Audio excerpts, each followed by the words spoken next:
तत्व की दिव्य कृपा हो गई। जगत गुरु से मुलाकात हो गई। राधा शक्ति ही जीवन का आधार हो गई। प्रेम की अनंत बहार हो गई।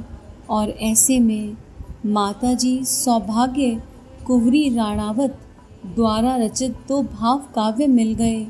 मानो जीवन की दिशा बदल गई। माँ मीरा को जाना इनकी लेखनी से। मीरा चरित्र जीने का सौभाग्य सखियों संग मिला। सखा का गिरधर रंग मिला।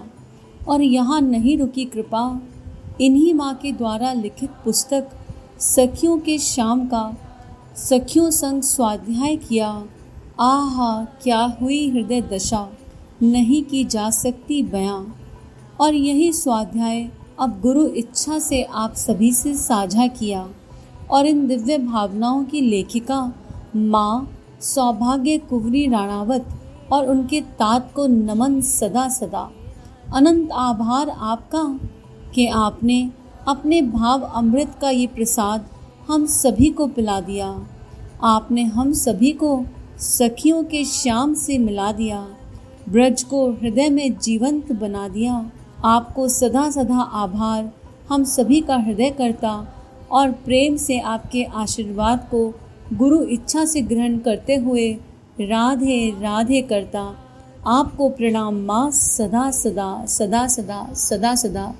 राधे राधे। जय श्री राधे। सभी को प्रणाम। परम पूज्य गुरुदेव परम वंद्य माता जी का ध्यान करते हुए, स्मरण करते हुए, उनके ही जगत गुरु स्वरूप का ध्यान करते हुए, राधा रानी को हृदय में धारण करते हुए, वो हृदय में ही है, कहीं गई नहीं। अगर ये किताब, ये स्वाध्याय हम तक आया है तो इसका मतलब उनका कितना ही प्रेम है, अनन्य प्रेम है, और इसलिए वो हमारे भीतर ही है। बस उस छवि को हम अनुभव कर लें और इस किताब के साथ डेफिनेटली हम उसे अनुभव कर पाएंगे। और इसी स्वाध्याय को आगे बढ़ाते हैं। श्री जी का आशीर्वाद, उनका सिर पर हाथ और वाणी में प्रेम बनकर बहती हुई श्री जी हम सबके भीतर उतरती हुई श्री जी सखियों के श्याम हमें पढ़वा दिए हैं। क्या कहूं सखी उन नैनन की बात। अब इसमें कृष्ण के नैनन की बात आने वाली है। ये चैप्टर की हेडिंग है। मेरे पालित मृग मृग शावक बंसी रब सुनते ही उस ओर भाग छूटा। मैं आश्चर्यचकित हो देखने लगी, यह आज कौन आ गया हमारे वन में।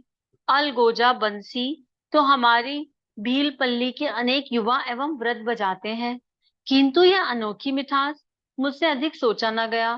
पांव अपने आप उस ओर उठने लगे। बरियाई खिंची सी जाकर एक वृक्ष तले खड़ी हो गई। आंखें अपने आप अमृत बरसाने वाले स्रोत पर जा टिकी। ग्वाल बालों और पशुओं से घिरा वह घनश्याम स्वरूप और कानों में उतरती वह रसधार दोनों सरिताएं नयन तथा श्रवण पथ से चलकर हृदय सरोवर को भरने लगे। जब वह ध्वनि विरमित हुई तब भी कुछ समय तक मानो कान में गूंजती रही। सचेत हुई तो देखा गौओं और वन पशुओं से घिरी हुई खड़ी हूं। वह पीठ पटवारा मेरी ओर निहार कर मुस्कुरा दिया। लगा जैसे हृदय से कुछ सरक गया हो, खिसक गया हो। मैं पग पग पर ठोकर खाती, गिरती पड़ती और सोने को दुलारती हुई मृग शावक के साथ सूना हृदय और सूने नेत्र लेकर वापस आई। हृदय अपनी जगह से निकल गया, सूना हो गया। अब अंदर कोई ले गया, चित्तचोर हृदय चुराकर एक नजर में ले गया। और ये तो सबने कहीं ना कहीं ढुक ढुक लुप लुप लुप लुप सभी ने अनुभव करी हो। कुछ तो हो जाता है अंदर, जिसे हम कहते हैं कुछ तो हो रहा है, पता नहीं चल रहा। यह मुझे क्या हो गया। मैया बाबा वन में मधु संचय के लिए गए, बोहर ही को चले जाते हैं। घर का सारा काम मैं ही करती हूँ। झाड़ू बुहारी से लेकर बकरी धोना, सूखी लकड़ी और कंडों का संग्रह, मक्का अथवा बाजरे की राबड़ी बनाती, फिर खा पीकर बकरियों को चराने निकल जाती। वहां वन में अपनी सखियों के संग वन धातु, गेरू, खड़िया और रंग बिरंगे पत्थर, पक्षियों के पंख आदि इकट्ठे करके खेलती, हंसती और कभी कभी झगड़ती भी थी। कैसा चिंता रहित विरहित जीवन था। मेरे दोनों भाई मुझसे बड़े हैं, उनका विवाह हो गया है। उन्होंने अपनी झोपड़ी न्यारी बना ली है। मैं मैया बाबा की बुढ़ौतों की संतान हूँ। उनका सारा लाड दुलार मुझ पर ही बरसता रहता है। मैं भी बस चलते उनका कहा नहीं टालती। किंतु आज मुझे उन सांवरे कुंवर को देखकर जाने क्या हो गया। कामकाज, खाने पीने और खेल कूद का सारा उत्साह समाप्त हो गया। जैसे तैसे काम निपटाकर बकरियां लेकर वन में आई तो बूढ़ी जीवी, दीतू, मुंगली सब दौड़े आए खेलने को। मुझे अनमनी देख कहने लगे, कहा भयो, कछु मांदगी लगी कई तो कु। हाँ सखी, मेरी जीत ठीक नाय, तुम सब खेलो, मैं उस वृक्ष तले तनिक सो जाऊं, कहकर उन सबसे पीछा छुड़ाया। किंतु सोने पर भी चैन न मिला। रह रहकर शरीर कांप उठता और हृदय में गड्ढा सा पड़ जाता। सांवरे कुंवर की वे कारी कारी मोटी अखियन, वे कारी भंवर पुत्रियां, उनके वे अधखुले पलके और वह चराचर को खींच लेने वाली चितवन रह रहकर हिये में शूल सी चुभ रही थी। किंतु उस पीड़ा में कितना सुख है, इन आंसुओं से कितनी शांति मिलती है, सो कहा नहीं जाता। उस पीड़ा में कितना सुख है, इन आंसुओं से कितनी शांति मिलती है, सो कहा नहीं जाता। तभी तभी वह बांसुरी पुनः बज उठी। ना जाने कहां से शरीर में इतनी शक्ति आ गई कि अपनी धूली भरा मुख लेकर मैं उधर दौड़ पड़ी। मृग छौना तो मुझसे पहले ही वहां पहुंच गया। उनकी जांग पर मुख धरकर खड़ा खड़ा था। एक दृष्टि में जो दिखा सो दिखा, फिर तो दृश्य जगत में वही वही वह भर गया। एक दृष्टि में जो दिखा सो दिखा, फिर तो दृश्य जगत में वही और वही रह गया। अब इस दृश्य जगत में देखने योग्य कुछ नहीं बचा। इस दृश्य जगत में चिंतन करने योग्य कुछ नहीं बचा। इस दृश्य जगत में सब कुछ दिखते हुए भी कुछ दिख नहीं रहा। जब मुझे चेत आया, अपनी झोपड़ी में कथरी पर पड़ी थी। बाबा, मैया, दोनों दादा और भाभियां मुझे घेर रोना आरंभ कर दिया। मैया अपने भीगे आंचल से मेरा मुख पोंछ रही थी और हाथ का व्यंजन हिल रहे भाभी हाथ का व्यंजन हिल रहा था। चेत होते ही मैं हड़बड़ाकर उठ बैठी। यह देख सबके मुख प्रसन्नता से खिल उठे। मुझे उठते देख बाबा ने दोनों हाथ जोड़ सिर से लगाए, जय भोलेनाथ बाबा। मेरे बाबा महादेव के पक्के भक्त। बोर होते ही नहाकर एक लोटिया पानी महादेव बाबा की पिंडी पर चढ़ाने के पश्चात ही मुख झूठा करते हैं। उनके कांपते कंठ की ध्वनि से ही मुझे ज्ञात हुआ कि वे मेरे कारण कितने चिंतित हैं। सुगना, तुझे क्या हुआ मेरी लाली? मैया ने ममता भरे स्वर में पूछा। मैं क्या कहती सखी, कुछ कहा कुछ भी तो नहीं मैया, मुझे संभवतः नींद आ गई थी, कहकर हंसते हुए मैंने मैया की गोदी में सिर रख दिया। वे सब आश्वस्त हुए, किंतु बहन, हृदय में वे अनियारी आंखें जैसी तिरछी होकर अड़ गईं। रह रहकर कलेजे में कसक उठती है। मैं कराह कर रह जाती हूँ। यह कैसी मांदगी लग गई मिठी मुझे। कोई औषध बता ना, इससे तो ना जिया जाता है ना मरा ही जाता है। सुगना मेरी गोदी में सिर रखकर अचेत हो गई।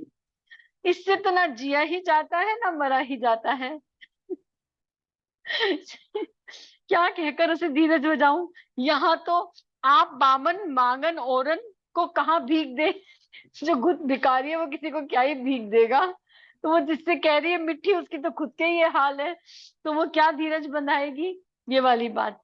मैंने उसे छाती से लगाकर भले गले से आंसू बहाते हुए कहा, सुगना धीरज धर मेरी बहन, जो तेरी दशा है वही मेरी भी।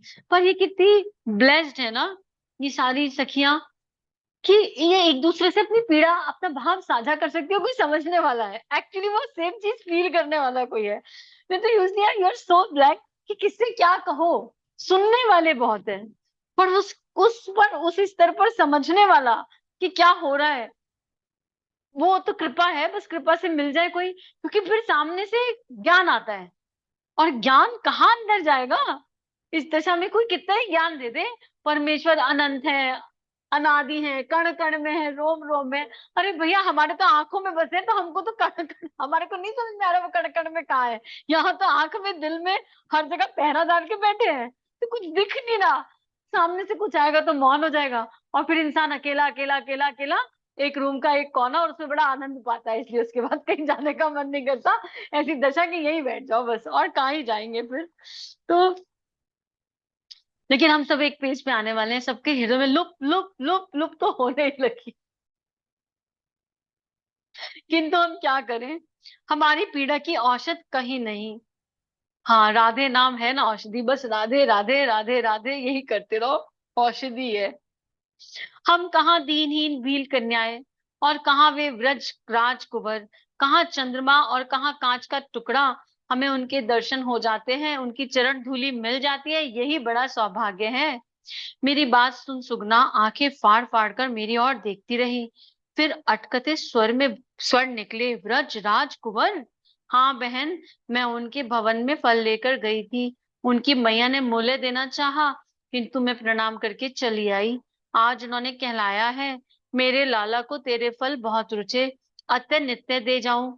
इसी कारण 5-7 दिन तक मैं आ नहीं पाई तेरे समीप। सखी, मुझसे तो मेरा मृगशावक ही भाग्यवान है। वह तो बंसी ध्वनि सुनते ही निर्द्वंद दौड़ता हुआ जाकर उनके अंग से अंग लगाकर खड़ा हो जाता है। मेरे दुर्भाग्य का अंत नहीं। बाबा मैया मुझे देख देख चिंता में घुले जाते हैं, सो अलग। निर्द्वंद, निर्द्वंद जो हो जाए वो कृष्ण को अनुभव कर पाए। हमारे द्वंद ही समाप्त नहीं होते, और उस श्रावक के पास कोई द्वंद ही नहीं है। पुकार आई है तो जाना है, बस जाना है और दौड़ते जाना है। और यहाँ तो पुकार नहीं आई, पूरे के पूरे आ गए हैं, फिर भी हमारे द्वंद समाप्त नहीं होते हैं। सुन सुगना, आज तू मेरे साथ फल लेकर राजा के भवन में चली चल। मैंने कहा, ना सखी, यदि कहीं भवन में कुंवरजू की दृष्टि पड़ गई तो क्या करूंगी। उन्हें देखकर मुझे ध्यान ही नहीं रहता, कहीं अचेत होकर गिर गई, अतः पाहन सी स्थिर हो गई, उन्हें देखने लगी तो लोग क्या कहेंगे। मेरा तो कुछ नहीं, पर वे राजकुंवर हैं, उनका मान छोटा हो जाए, यह तो ठीक नहीं। रहने दे बहन, जो मेरे भाग्य में होगा भुगत लूंगी। कभी कभी समय निकाल कर मिल लेना, तेरी बातें सुनकर बड़ी ठंडक मिलेगी। दो कितनी सुंदर बात आई। एक ये कि जिससे प्रेम किया उसके मान का हमेशा ध्यान, खुद कितनी भी पीड़ा सह लें चलेगा, लेकिन जिससे प्रेम किया उसका मान बना रहे। और दूसरा, जो उनसे मिलकर आया उसी से प्रेम कर लो, उसी से बातें सुन लो, तो भी हृदय को ठंडक पड़ जाती है। इसलिए कहते हैं कि राधा रानी की दासियों की भी दासत्वता मिल जाए तो जीवन धन्य है। अच्छा बहन, आऊंगी कहकर मिट्टी चली गई। कालू, तू कितना भाग्यवान है रे, उनके समीप जाकर जी भरकर रूप देखे और बंसुरियां सुने, जब जी चाहे उनका स्पर्श भी कर ले। मैं अपने मृगशावक के गले में बाहें डालकर बातें कर रही थी, और है ही कौन जिसके हृदय की बात कहकर जी हल्का करूं। हाय, मुझे मुस्कान की अंगूठी याद आ गई। हाय हाय, वो अंगूठी नहीं है अब। मेरे नेत्रों से झड़ती बूंद बूंदे कालू का अभिषेक करने लगी, तो उससे मुख फेर कर अपनी बड़ी बड़ी आंखों से मेरा मेरी ओर देखा, मानो कहा, थोड़ा धैर्य धर बहन। कैसे धीरज धरूं मेरे वीर। मैंने भरे गले से कहा, मानुष जन्म पाकर मैंने क्या पाया, मुझसे तो तू पशु भला। मैं क्या करूं कालू, कैसे यह मन की पीर मिटे। मिट्टी मुझे उनके भवन में चलने को मिट्टी मुझे उनके भवन में चलने को कहती थी, किंतु ये कैसे बने। मेरे पैर तो उन्हें देखते ही ढीले पड़ने लगते हैं, दृष्टि धुंधला जाती है, तन मन की सुध नहीं रहती। ऐसे में वहां जाकर क्या होना है। वह राजा का महल है, वहां तो बहुत लोग होंगे, मेरे मुख से कुछ निकल गया तो वे सब हंसेंगे नहीं। मुझे हंसे तो कोई बात नहीं, किंतु कालू, उन्हें कोई हंसा तो कैसे सहा जाएगा मुझसे। ना भैया ना, मैं यही भली।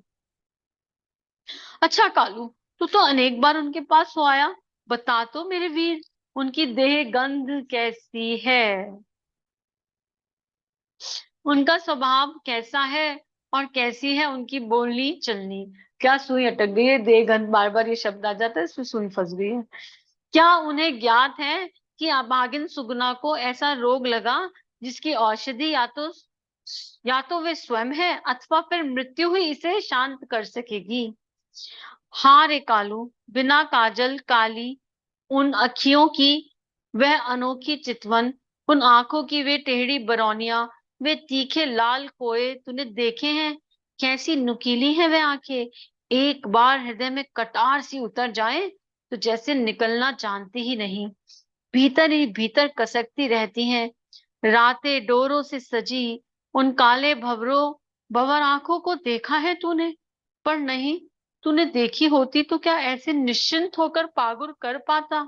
खान पान और नींद भूल बिसर न जाती भला? फिर तो उनके उनके संग संग ही डोलता केवल। किंतु तुझे कहाँ कोई बाधा है भैया? दुर्भागिनी तो यह सुगना ही है। क्या कहता है री, वे मेरी पीर पहचानते हैं क्या? मेरे कारण ही वह तुझे यहाँ बेचते हैं, तू नहीं आना चाहता? क्या ही कृष्ण प्रेम है कि ध्यान खड़े खड़े लग जा रहा है। एक शावक से बात करते करते उनका ध्यान लग गया, और क्या चर्चा?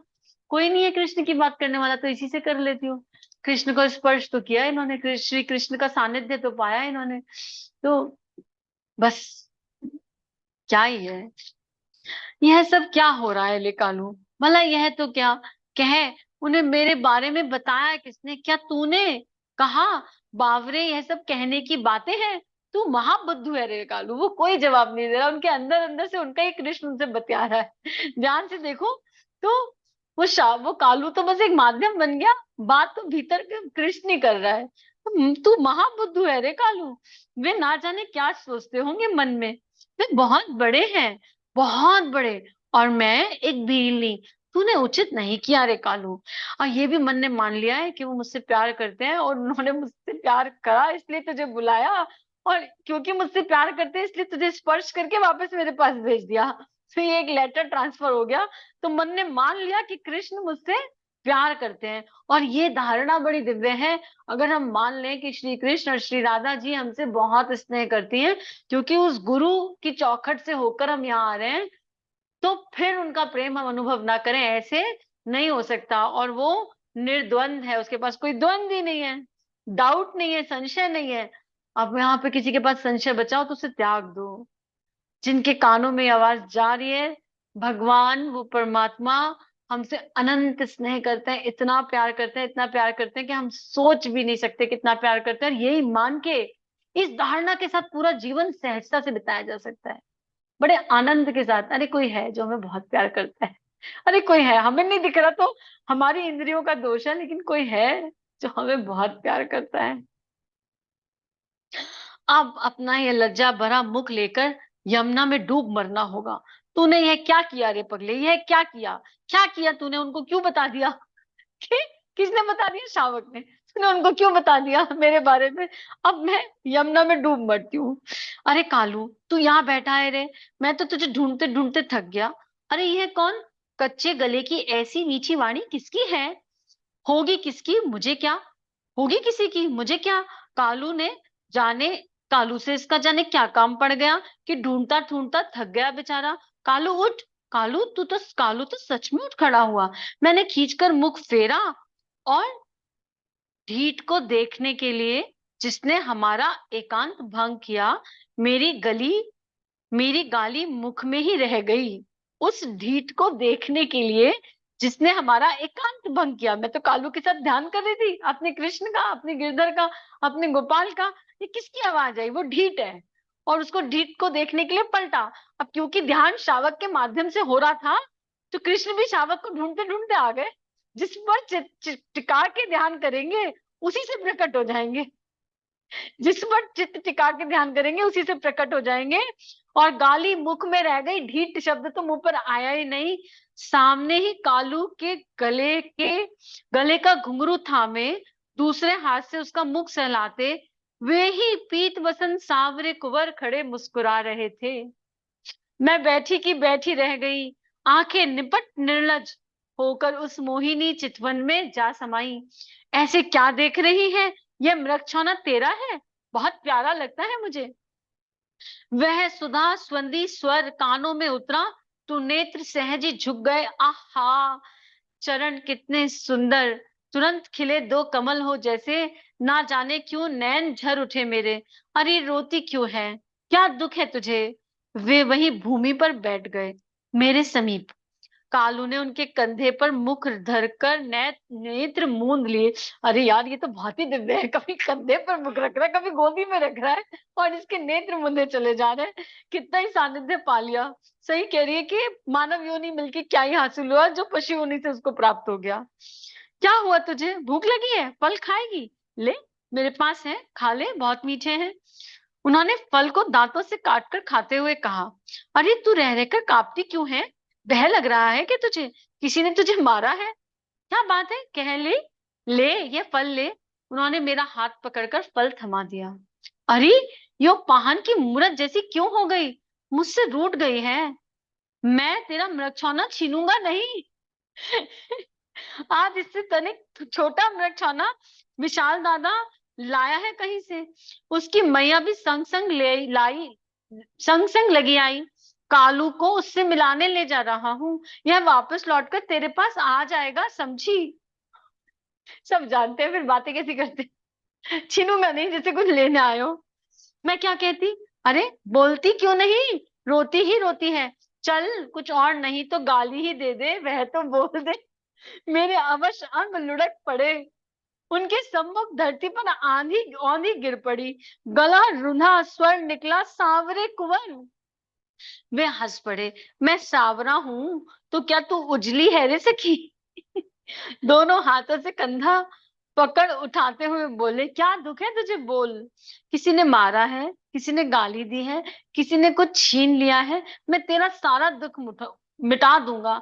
मेरा मुख ऊपर उठाते हुए उन्होंने कहा, कुंवर जू। मैं अटकते हुए बोली, मुझे और किसी ने दुख नहीं दिया। तो क्या कालू ने दिया? वे हंसे।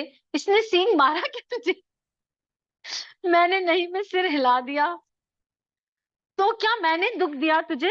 मेरा सिर झुक गया। हाँ कैसे कहूं, और ना भी कैसे। वे चौंक पड़े। मैंने दुख दिया तुझे? बोल क्या बात। मुझे मेरे भाग्य ने दुख दिया, कहकर मैंने निश्वास छोड़ी। क्या बात, क्या बात है, कहे। तुझे मेरी सौगंध। उधर सखा मेरी राह तक रहे होंगे, तू झटपट कह दे। कोई ढूंढता हुआ इधर आ निकला तो सारी की सारी बात रह जाएगी। अब लग रहा है जैसे काव्य लिखते हुए ना ऐसे ही बात करते हैं, सब कुछ तो पता होता है, सब कुछ, फिर भी तुम बोलो, तुम बोलो, तुम लिखो, तुम अपने मन की बात करो। गोल गोल गोल गोल गोल गोल घुमाना होता है। अभी तो केवल वैशाली दीदी आपको ही देखे जा रहे हैं। मैं उठाती हूँ, आपको देखती हूँ, फिर पढ़ती हूँ, फिर आपको देखती हूँ, फिर पढ़ती हूँ। और ये स्थिर हो गई, इनका नेटवर्क नहीं है। जब मैं कुछ कहती हूँ तो इनका नेटवर्क चला जाता है। वैशाली दीदी का नेटवर्क ही नहीं आ रहा। सौगंध क्यों धराई कुंवरजू, तुम्हारी आंखों ने दुख दिया है मुझे। ये देखने में और सुंदर, किंतु कटार से भी अधिक तीखी धार है इनमें। तुमने सौगंध दे दी तो मुझे बोलना पड़ा। ना जाने किस पथ से हिया में उतर गई, आरी सी चलाती रहती है। ना देखने से चैन और ना बिना देखे चैन मिले, एक ही सांस में सब बोल गई। अब ना जाने क्या होगा, यह भय हृदय को मतने लगा। सौगंध ना दी होती तो मरने पर भी कुछ ना कहती। क्या नाम है तेरा? सुगना। मैंने डरते डरते आंख उठाई। ये नेत्र तुझे केवल रुलाते हैं, यदि ये ना रहे। स्वामी, मैं अंतर्नाद करती उनके चरणों में गिर पड़ी। ऐसा दंड मुझे ना दो स्वामी। मुझे रोने में जो सुख मिलता है वह अब तक हंसी में भी कभी नहीं पाया। तब तू क्या चाहती है सुगना? मैं क्या चाहूं, मैं समझी नहीं। अच्छा, देखकर बता। वे हंस पड़े। बड़े बड़े महल, हाथी पर बैठे अग्नि के समान तेजस्वी पुरुष, चमकते पत्थर से जड़ आभूषण, रंग बिरंगे अनेक ज्योतिष्मान पत्थर, उड़ते फिरते घर, दास दासी, गाय भैंसे, खेत खलियान, कुएं तालाब। इतना बड़ा तालाब की दृष्टि जहां तक जाए जल ही जल। लहरें पहाड़ थी, दो चार और पांच छह सिर वाले आदमी, सोना चांदी के बर्तन, गहने और अथाह संपत्ति। ना जाने क्या क्या दिखता रहा सपने में। जब चेत आया तो वैसे ही कुंवरजू के सम्मुख बैठी हूँ। कैसा लगा तुझे ये सब, उन्होंने पूछा। मैं हंस पड़ी। सपना बड़ा सुंदर था कुंवरजू, ऐसे सपना मैंने कभी नहीं देखा। यह सपना नहीं बावरी, सच है। इसमें से तुझे जो चाहिए, जो रुचे, सो कहे मिल जाए। सच? हाँ सच। कहे तो क्या चाहिए, किंतु क्या करूंगी इन्हें लेकर? सब कुछ अनुभव के स्तर तक अनुभव करा दिया, और उसके बाद पूछ रहे हैं पहले सारे खिलौने फेंक दिए माया के सामने अनुभव के स्तर पर, और फिर पूछ रहा है इस माया में से जो चाहिए वो ले ले, मैं दे दूंगा। सामने बैठे और कह रहे हैं इस माया में जो मैंने खिलौने दे फेंके हैं बीच में से जो चाहिए वो ले ले। कोई भी भटक जाए, भगवान सामने आया तो इतनी सारी माया को लेकर आएंगे कि कोई भी उलझ जाए चित्त चोर से।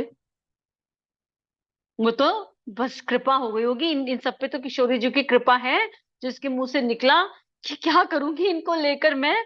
बेचारे सबके सब पागल कुत्ते की भांति दौड़ते फिरते हैं, कहीं चैन नहीं सुख नहीं। जिसे सुख समझकर हाथ में पकड़ा वही दुख से लिपट करके हाथ आता है। जिसे सुख समझकर हाथ में पकड़ा वही दुख से लिपटकर हाथ आता है। कोई उनको चाहता नहीं, ऐसी हाय हाय करके दौड़ते भागते हाफते हुए एक दिन हाथ पसार के मर जाए। एक भी संसारिक चीज हाथ में ले लो उसके मूल में दुख छुपा होगा कहीं। चेक कर लो, ट्राई कर लो। जो उनका था सो दूसरे का हो गया।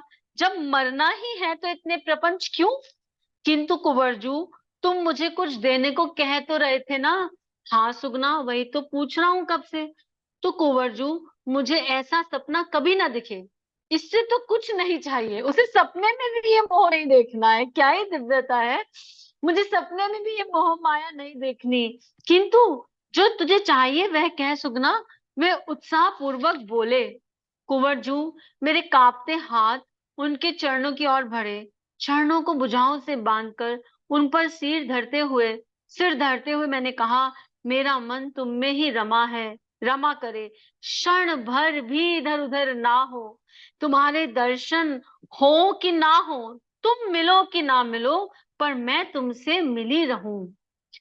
तुम्हारे ये कमल पत्र सी आँखियां सदा ही ऐसे हिये में गड़ी कसकती रहे। यह घाव कभी पूरे नहीं, आंखें कभी सूखे नहीं। इस प्रार्थना को दोबारा कर लेते हैं, पढ़ते नहीं। मेरे कांपते हाथ उनके चरणों की ओर बढ़े। चरणों को भुजाओं से बांधकर उन पर शीस धरते हुए हमने कहा, हमारा मन तुम में ही रमा करे। क्षण भर भी इधर उधर ना हो। तुम्हारा दर्शन हो कि ना हो, तुम मिलो कि ना मिलो, पर हम तुम में मिली रहे। तुम्हारी ये कमल पत्र सी अखियां सदा ही हिये में गड़ी कसकती रहे। यह घाव कभी पूरे नहीं, आंखें कभी सूखे नहीं। और श्री जी का वरद हाथ हो सिर पर कहीं। हर क्षण हर पल बस राधे राधे राधे राधे होता रहे हर घड़ी। जैसे बिजली चमकी हो ऐसे ही कुंवरजू ने मुझे हृदय से लगा लिया। और उस आनंद को संभाल सके ऐसा कौन है संसार में। मैं अचेत हो गई। चेत आया तब वे गीले पीत पट से मेरा मुख पोंछ रहे थे। सुगना, उनकी वे सुंदर आंखें भरी भरी लगी। उन्होंने कांपते कंठ से पुकारा। मैं एकदम उठ बैठी, क्या हुआ? उन्होंने मेरा मुख अपने हाथों में ले लिया। सुगना, तूने मुझे अपना दास बना लिया। यह क्या कहते हैं स्वामी? तुम कौन हो? यह तुम्हारी कृपा से ही मैं जान पाई। कहाँ तुम और कहाँ मैं, मूर्ख भिलनी दासी। मैं तुम्हारी जन्म जन्म की ऐसी अनीति मत करो मोहन। एक बार और कह सुगना। मोहन, मेरे नेत्र झुक गए। बावरी, मैं जात पात ऊंच नीच बुद्धिमान और मूर्ख नहीं देखता। मैं जात पात ऊंच नीच बुद्धिमान और मूर्ख नहीं देखता। मुझे तो प्रेम का नाता ही भाता। इस रज्जू से तूने जकड़ कर बांध लिया है मुझे। इसी से तू मेरी और मैं तेरा, हम न्यारे नहीं। मैं क्या कहती, एक अज्ञ भीलनी क्षण भर के सानिध्य से क्या हो गई। जो ज्ञान ऋषि मुनि हजारों वर्ष तपस्या करके पाते हैं वह बिना कुछ किए सुगना पा गई। पर इसका भी क्या करेगी सुगना? इसका इस कंकड़ से अधिक मूल्य नहीं है मेरे पास। मेरा धन तो तुम हो प्राण, ज्ञान का भी क्या करेंगे? ज्ञान से अनुभव कैसे होगा, बांधेंगे कैसे? तो वो कह रही है, मेरा धन तो तुम हो प्राण, मुझे गरीबन बनाकर मत छोड़ जाना। ये ज्ञान ले जाओ, बस तुम मत जाना। ये ज्ञान व्यान सब ले जाओ जो तुमने दिया, पर तुम मत जाना। उनके सखा है मैया बाबा और घर गांव, वे उनके समीप गए कि नहीं मैं नहीं जानती। मुझे तो यही ज्ञात है कि वे दिन रात मेरे ही साथ लगे रहते हैं। अब कृष्ण जा ही नहीं पाए क्योंकि उनके चित्त में ऐसे बस गए कि देह भाव से, शरीर स्वभाव से श्री कृष्ण की आवश्यकता ही नहीं पड़ी। और सुगना जो है, ये जो गोपी सुगना है, जो सखी सुगना है, इनके हृदय में ऐसे रच बस गए कि हर क्षण हर पल दिखने लगे, हर क्षण हर पल अनुभव होने लगे। क्यों? क्योंकि उन्होंने सारी माया के पर्दों को क्षण में काट दिया और ऐसा कहा कि मुझे स्वप्न में भी कभी ये ना दिखे, इससे तो स्वप्न ही ना आए, ऐसे स्वप्न का क्या करूंगी। और परम ज्ञान मिला तो उस ज्ञान को भी त्याग दिया कि इस ज्ञान का क्या करूंगी, इस ज्ञान के बाद तुम चले गए तो इसको भी ले जाओ, तुम रुक जाओ। परम ज्ञान ही जब भीतर बस जाएगा तो हम उस ज्ञान का क्या करेंगे। इसी के साथ स्वाध्याय को आज यही समाप्त करते हैं, और आज करते ही अब सबको बहुत बहुत बहुत सारा थैंक यू, बहुत बहुत सारा प्यार।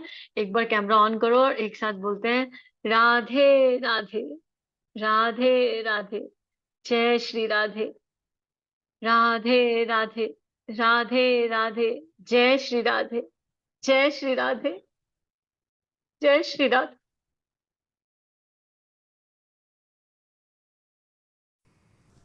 हमारे YouTube चैनल को सब्सक्राइब कीजिए और बेल आइकन पर क्लिक कीजिए ताकि आने वाली सभी वीडियो की नोटिफिकेशन आपको मिलती रहे।